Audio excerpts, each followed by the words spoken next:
బాలికలపై లైంగిక దాడులకు పాల్పడే నిందితులను కఠినంగా శిక్షించాలి అంటూ నూజివీడులో విద్యార్థి సంఘాలు ఆందోళన చేపట్టాయి.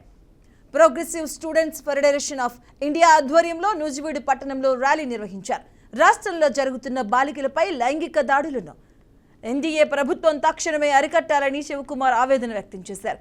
గతంలో దిశ చట్టం ఎలాగైతే తీసుకొచ్చారో ఈ ప్రభుత్వం కూడా మహిళలపైన దాడులు జరగనివ్వకుండా మంచి చట్టాలను తీసుకురావాలని డిమాండ్ చేశారు. ఇప్పుడు రాష్ట్ర వ్యాప్తం కూడా బాలికలపై అత్యాచారం గురవుతూ ఉంది.